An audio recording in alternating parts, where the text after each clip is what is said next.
à tous, merci de vous joindre à nous. Mobilisation des étudiants du monde contre le génocide à Gaza. On parle de plus en plus d'une véritable intifada estudiantine globale. C'est la première fois qu'un soutien aussi puissant des universités, souvent les plus prestigieuses du monde, est ainsi exprimé en faveur des droits des Palestiniens pour faire cesser d'abord les crimes de l'armée sioniste dans la petite bande côtière, presque entièrement détruite à présent, mais aussi pour la libération de la Palestine contre cette occupation génocidaire. Partie des campus américains, précisément de l'université de Columbia de New York, épicentre de la contestation. Le mouvement a gagné les capitales et villes de tout l'Occident et ailleurs, faisant face à des répressions policières parfois brutales, à la demande des administrations universitaires ou des mairies qui rejettent en bloc toute possibilité de revoir les accords de coopération financière avec les universités israéliennes. L'étau se resserre à présent sur les dirigeants sionistes et le président américain lui-même.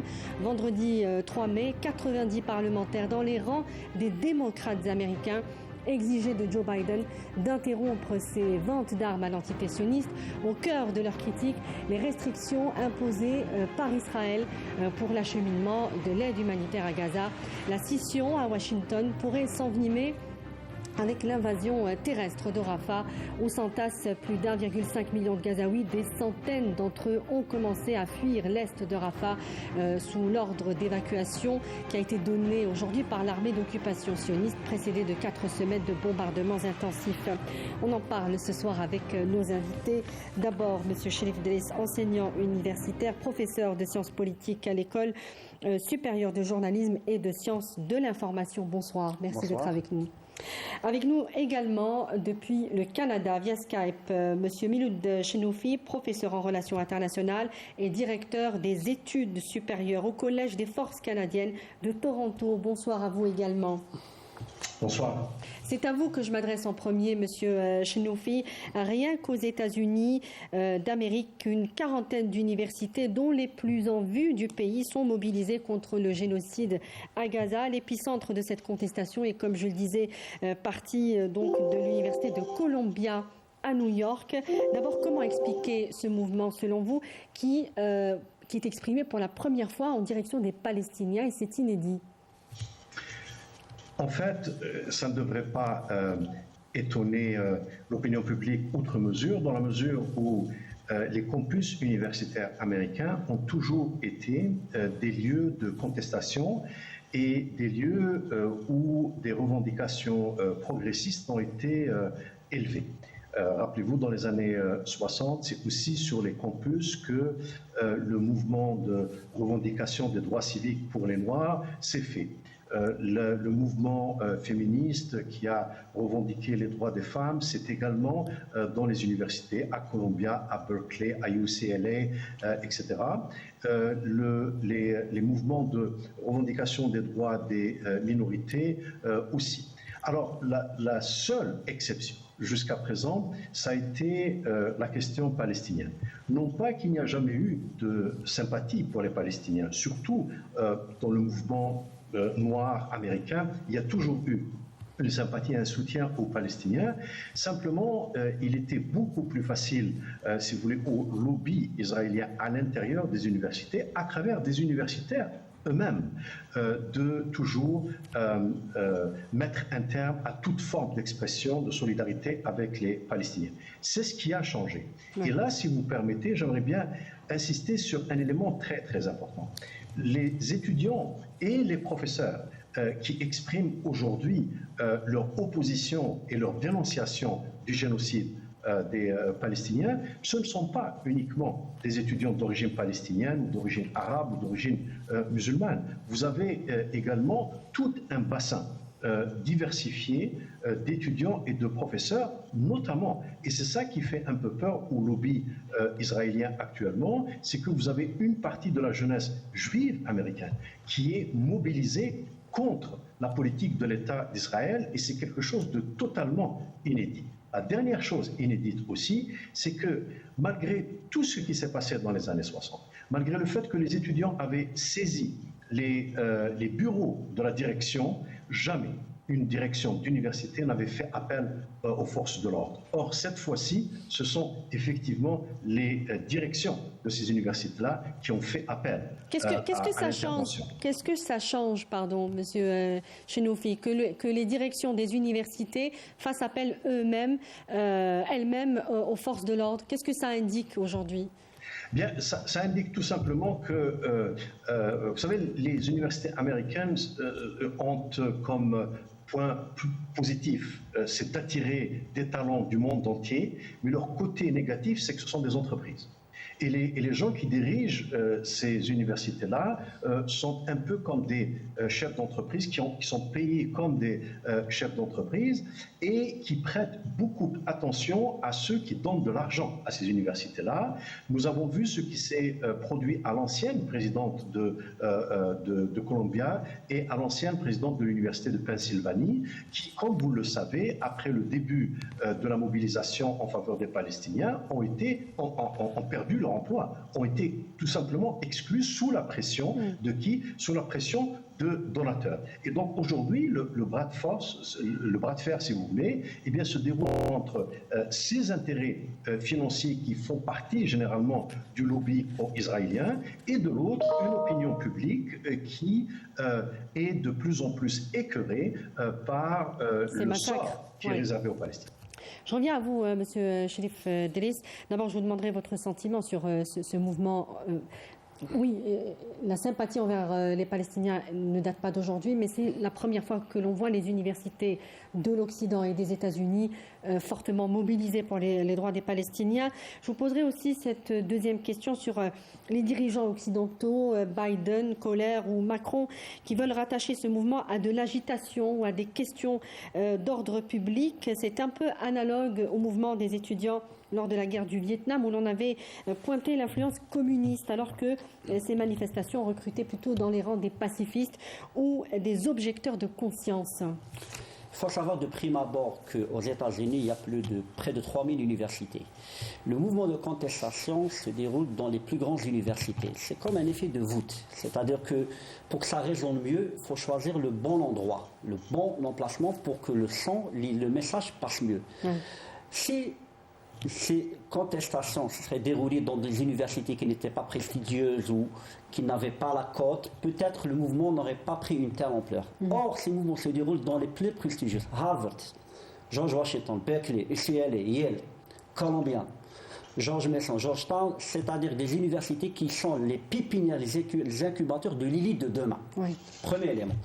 Deuxième élément, et c'est en rapport avec le deuxième, c'est qu'actuellement, il y a cette crainte, et je rejoins un peu Milo Chenoufi par rapport à ce qu'il a dit, que l'impact des donateurs et le poids de ces universités, c'est que c'est au-delà de ces agitations, au-delà de ce mouvement de contestation, c'est qu'il y a une lame de fond.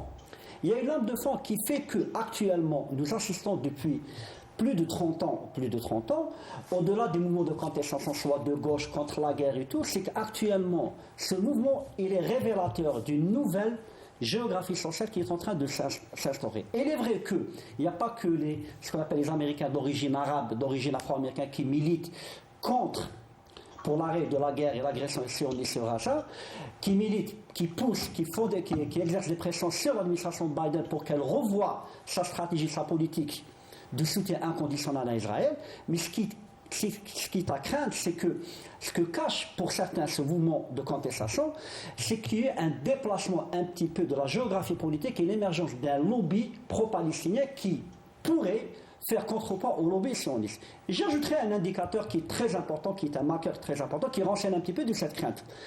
Quand il y a le mouvement de contestation à Columbia, quand il a quitté les crescendo, qui s'est déplacé le premier? C'est le président de la Chambre des représentants pour ordonner, pour dénoncer ce mouvement, pour ordonner aux forces de l'ordre d'intervenir pour arrêter. Donc, on est dans un mouvement de contestation qui cache une lampe de fond, qui cache une nouvelle évolution dans la scène politique américaine, et cette évolution intervient d'autant plus qu'on est à quelques mois des élections présidentielles, lesquelles les élections présidentielles seraient très déterminantes par rapport à la politique à prendre, à suivre dans les gestions de ce qu'on appelle du dossier palestinien. Donc nous sommes, si vous voulez, dans une lampe de fond qui est très inquiétante pour les dirigeants américains, notamment qui est pro-sionistes, qui craignent un petit peu que la sympathie pour Israël se réduise, se tarie en faveur d'un lobby palestinien. Mais est-ce qu'ils comprennent, ces dirigeants, aujourd'hui, l'ampleur et la profondeur de ce mouvement estudiantin? Ou est-ce qu'ils sont largués un peu? En fin de compte, ils sont inquiets. Il y a une inquiétude. Comme je l'ai dit, le déplacement du président de la Chambre des représentants à l'Université de Columbia, le fait que les forces de l'ordre interviennent, ce qui a été bien rappelé à juste titre par Milo Chinofi, c'est qu'auparavant, les forces de l'ordre n'intervenaient pas. Il y a eu la guerre au Vietnam. Il y a eu 2003, le mouvement contre l'invasion américaine de l'Irak. Il y a eu aussi plusieurs mouvements de gauche et tout. Donc là, les forces donc là, c'est sérieux. Là, c'est très sérieux. C'est-à-dire, comme je l'ai dit, c'est très sérieux parce que ça déroule dans le vivier de l'élite américaine de demain. Il y a cette crainte, cette inquiétude de voir une nouvelle élite émerger. Parce que, qu'on le veuille, Harvard, Berkeley, UCL, Yale. MIT. Et c'est pareil pour les capitales européennes. Ce sont aussi les universités les plus prestigieuses qui se mobilisent. Tout à fait. L'IEP de Paris, qui n'est rien, l'IEP de Paris, c'est l'un des bastions de l'élite politique française. Donc, la crainte, c'est que ce mouvement fasse tache d'huile. Ce qu'on appelle, il y a un mouvement qui risque de se répandre à travers le monde et qui pourrait mettre les dirigeants occidentaux dans l'embarras. En porte-à-faux. Miloud Chenofi, ce mouvement qui gagne, on le dit, les capitales du monde entier, essentiellement celle de l'Occident, c'est celle qu'on observe le plus. Est-ce que c'est l'expression, selon vous, d'une nouvelle rupture de la jeunesse avec la politique étrangère, notamment menée par l'Occident ? Exactement. Et en fait, ça s'est déjà produit. Vous l'avez rappelé tout à l'heure à propos du Vietnam dans le passé. Et le Vietnam, quand on s'en tient au cas des Américains, avait fait en sorte que les démocrates perdent les élections et que Richard Nixon soit élu président dans une défaite cuisante des démocrates. Et c'était en lien direct avec le mouvement de paix de l'époque, anti-guerre, qui avait perturbé la convention démocrate et qui avait, si vous voulez, démobilisé une partie de l'électorat démocrate. Alors, bien entendu, le reste de l'Occident, bien sûr, c'est important. Le professeur Driss le disait tout à l'heure, les universités françaises ou belges ou ailleurs sont importantes. Mais il est clair que l'épicentre reste les États-Unis. Et puis, c'est important parce que Israël n'a d'égard qu'aux États-Unis. C'est-à-dire qu'il n'accepte de fléchir devant aucune autre forme de pression, qu'elle vienne de l'ONU, qu'elle vienne des pays du Sud ou qu'elle vienne d'ailleurs. Ils ne fléchissent pas. Par contre, si quelque chose vient des États-Unis, eh bien, ils prêtent attention. Et aujourd'hui, justement, la pression qui vient des campus fait en sorte que le président Biden, qui n'est pas connu pour être un sympathisant des Palestiniens, c'est quelqu'un qui a été l'un des soutiens les plus ultra d'Israël pendant toute sa carrière, ne peut pas ne pas prêter attention à ce qui se passe, malgré sa rhétorique, malgré le fait qu'ils essayent de lier ce qui se passe à une forme de radicalisation, voire même au terrorisme, le simple fait qu'ils aient envoyé en fait une agent de la police de New York qui se présentait comme étant une universitaire qui était venue mettre de l'ordre à Columbia alors que c'était une agente secrète de la police. Eh bien, malgré tout cela, les démocrates savent une chose, c'est que leur vivier électoral, il est fait de petites coalitions. Vous avez le vote noir, vous avez le vote des femmes, vous avez le vote des minorités, et bien entendu, vous avez les votes des gens qui sont pour les causes progressistes, comme la cause palestinienne. Eh bien, perdre une partie, c'est quelque chose d'extrêmement coûteux politiquement pour les démocrates. Le vivier électoral des républicains est différent puisqu'il est stable à travers les âges et concerne une partie de la population bien définie. Or, les démocrates, c'est différent, c'est vraiment une coalition. Perdre une petite partie signifie qu'à la marge, le coût politique est très élevé. Alors, je terminerai en disant une chose, c'est que ce que nous voyons se produire à l'échelle mondiale, eh bien, exprime quelque chose qui va à l'encontre du discours de déshumanisation que les Palestiniens ont subi depuis toujours. Ouais. C'est-à-dire qu'aujourd'hui, la cause palestinienne n'est pas associée au Hamas ou à une quelconque mouvance idéologique, c'est un combat pour l'humanité. Ouais. Les Palestiniens et la cause palestinienne aujourd'hui incarnent tous les idéaux sur lesquels repose l'ordre international depuis la fin de la Deuxième Guerre mondiale. C'est-à-dire la souveraineté, les droits humains, le droit international, les normes, etc. etc. Et donc, ce n'est pas juste un combat local qui ne concerne les Palestiniens, ça dépasse de loin les Palestiniens, et c'est ce que nous voyons aujourd'hui. Oui. Cherif Driss, je reviens sur cette notion, je parlais de la réaction, de la réponse des dirigeants occidentaux, principalement à cette mobilisation estudiantine, et traiter aujourd'hui les étudiants de sympathisants du terrorisme, ou comme faisant l'apologie du terrorisme.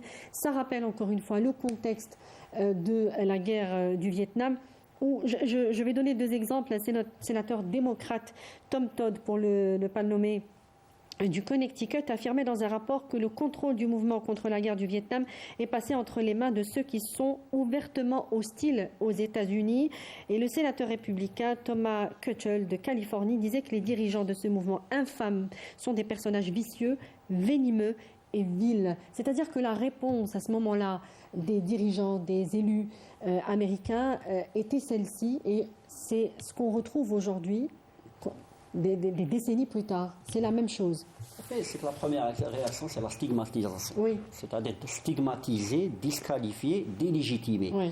Donc en accolant différents adjectifs, différents qualificatifs, c'est-à-dire traiter, en fait, c'est des étudiants radicaux, c'est des étudiants qui roulent pour le Hamas, c'est des étudiants qui sont antisémites.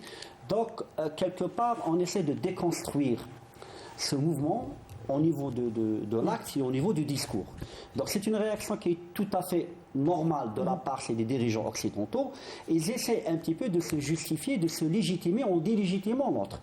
Donc, est-ce que c'est quelque chose qui risque de renforcer, d'avoir l'effet contraire finalement, de renforcer ce mouvement plus qu'autre chose? En fait, le problème pour ces dirigeants, c'est qu'ils sont dans une position de réaction. Ils doivent réagir pour X raisons.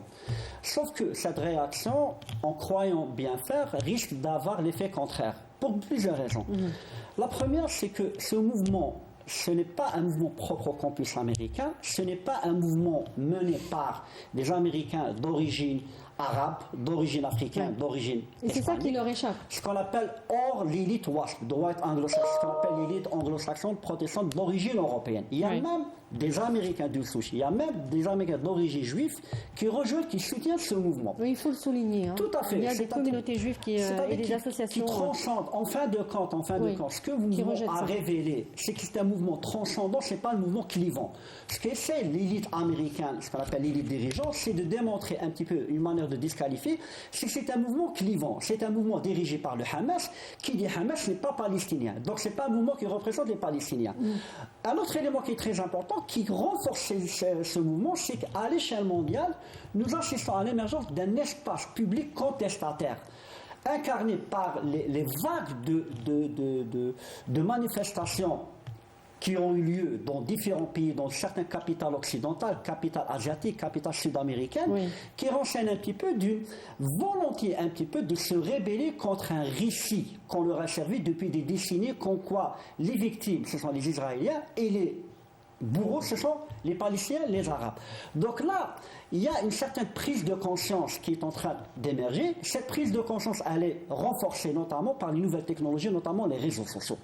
Les réseaux sociaux qui ont servi comme une tribune pour ceux qui n'ont pas de voix, qui ont servi comme une tribune pour un petit peu tordre le cou aux narratives servies par les grands médias occidentaux qui essaient de disqualifier le Hamas, de dire finalement Israël, elle est en légitime défense, mais en fin de compte, le génocide, l'entreprise génocidaire menée par le gouvernement israélien a desservi ce gouvernement et voire même elle a renforcé un petit peu le co-anti-israélien et elle a permis un petit peu, si vous voulez, pour beaucoup d'Européens, beaucoup d'Occidentaux, de se remettre en cause, de dire finalement il y a un autre récit que le récit qui nous est servi depuis des décennies. C'est quelque chose qui risque même de diviser la société de l'entité sioniste. Hein.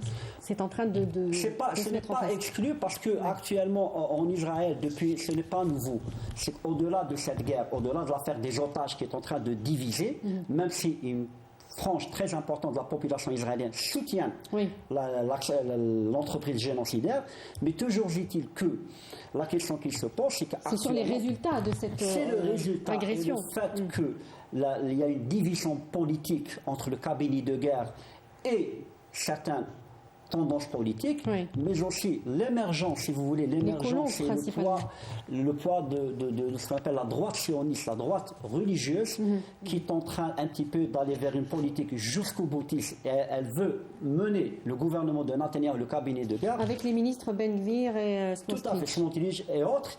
Et cette politique jusqu'au boutiste risque d'avoir des conséquences négatives et pourrait faire chuter le gouvernement de Netanyahou. Milou Tchenoufli, vraiment en quelques mots, puisqu'on va passer à la situation à Rafah et cette annonce que le Hamas a accepté une proposition de trêve, on reviendra là-dessus. Juste, si vous pouviez nous donner une indication sur ce que peut provoquer ce mouvement de divestment que réclament les étudiants américains et les étudiants dans le monde entier pour en finir avec les coopérations avec les universités israéliennes. Qu'est-ce que cela peut donner comme impact sur le politique et sur la situation actuelle ? Alors, je veux dire, il faut être réaliste. Hein. À court terme, je ne crois pas que les revendications du mouvement BDS vont être rencontrées par les élites universitaires, politiques, économiques en Occident. Hein.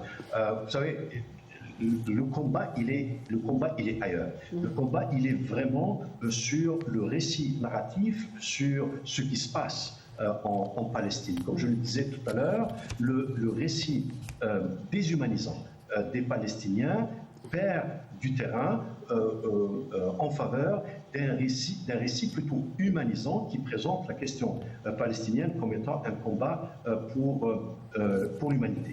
Vous savez, le mouvement BDS représente l'un des, entre guillemets, bien entendu, des ennemis jurés d'Israël qui a le combattre. Et Israël a réussi à obtenir de certains pays occidentaux l'interdiction du mouvement même BDS. Hein, par exemple, en France, il est interdit d'appeler au boycott d'Israël. Et ça fait partie aussi du mouvement qui consiste pour Israël de faire voter. Monsieur Tchenoufli, la justice française a rejeté finalement cette demande de criminaliser l'appel au boycott d'Israël. Oui, mais ça avait été avancé par le ministre de l'Intérieur de Sarkozy à l'époque.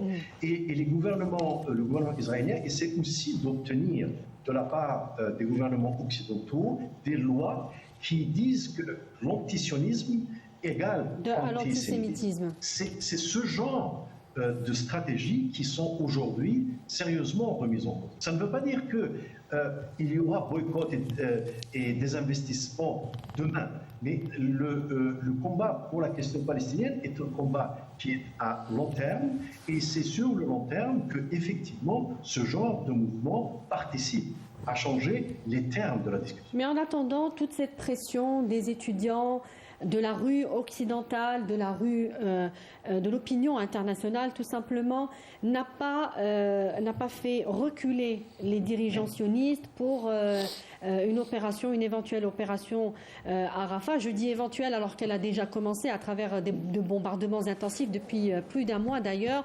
Aujourd'hui, il y a eu l'ordre d'évacuation de l'est de Rafah avec des bombardements intensifs sur les civils directement.